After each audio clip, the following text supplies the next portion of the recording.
Hey, it's Mary Sheila, and I'm so excited that you signed up for my brain health cooking class. Welcome. I wanted to make sure that you are totally prepared and ready to go for the class when we start. So let me just share a few tips to get you started. One of them is I recommend that the night before class you clean your kitchen so that you are ready to go and you're not scrambling in the morning. Go shopping ahead of time, get all your ingredients, and I have a special little equipment that I wanted to share with you too in this little video so that you know what to expect, and maybe you can grab that before class as well. So we're going to be making 5 recipes. So what I recommend for that is to use cookie sheets or trays or bowls or whatever you have to put all the ingredients for each recipe on your tray.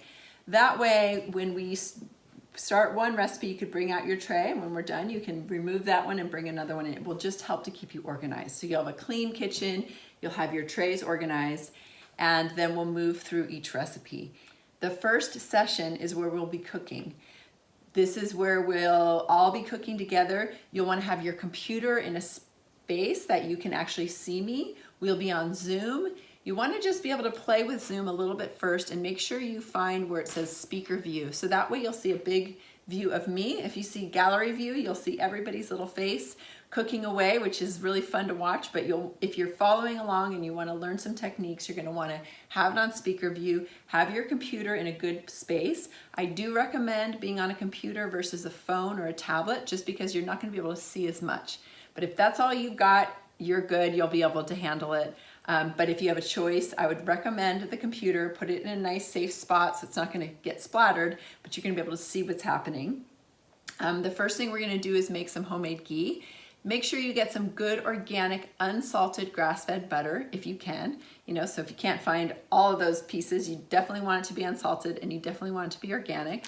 I like Kerrygold. I love some of the organic butters locally to me, but this is just what I happen to have right now. This is, even though it doesn't say, this is it does say grass-fed. It is grass-fed, but it's not local. But I am Irish, so, And so we'll make that first, and then we're gonna make something called coconut crack. So you just wanna make sure you get some raw, unsalted coconut chips. Sometimes they come shredded. That is fine too. I was just going to show you what that looks like. Here's the shredded chips, or the bigger ones, kind of like the chips. So we're going to make this coconut crack. You're also going to want to get a couple shallots. Yum, these ones are kind of big. And you're going to love this recipe. At least I hope you will. I love it. And then we are going to make a pate that, if you are dairy-free, it is like a cheesy pate. It's so delicious.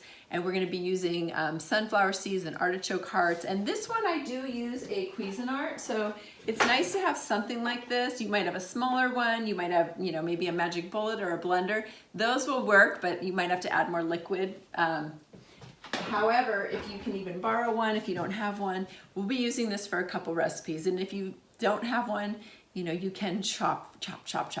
But it's nice to have one. So we're gonna make that pate, yum. Then we're gonna make this delicious pad thai recipe that I created, that instead of using rice noodles, we're gonna use zucchini. So you're gonna wanna use the zucchini. So how do we get the noodles? Well, there's lots of ways. You might have a spiralizer. If you do, that's awesome. But if you don't, then you can use any of these little gadgets, which I have links to this one in the email and on the recipe or in the ingredient list. This I got at my little Asian market for like $5. I think this was $10. Order it soon if you need to order one, or check out a kitchen store, an Asian market, and get it. And that's gonna help you make zucchini noodles. So you're gonna want your zucchini to be the long ones, not the little short balls. And if you can't find one of these, don't sweat it. You probably have one of these box graters, or maybe you have a spiralizer, or maybe you have a mandolin, or maybe you have a cutting board and a knife, and I will show you how to do it. It's just fun to have one of these. It's a good time to get one when we have all the produce coming, to learn how to make lower carb dishes. Then we're gonna make dessert. We're gonna make my favorite berry pie. So you could see all the ingredients there. Again, place each thing on a different tray, have your computer in a good spot where you can see everything, have your kitchen cleaned. We're gonna cook the first session, then we're gonna come back after you've had a chance to eat some of the delicious food we've made and clean up your kitchen. We're gonna come back. You don't need to be in your kitchen for the second half. Just find a nice cozy spot, and I'm gonna teach you more about brain health, the foods that I recommend, more about why fats are so important, and just really get into the science so you know what to do. And then there'll be time for your questions. So that's how we're gonna do it. If you have any questions, don't hesitate to email me. I can't wait to see you. And yeah, I'll see you in the kitchen very soon. All right, thanks.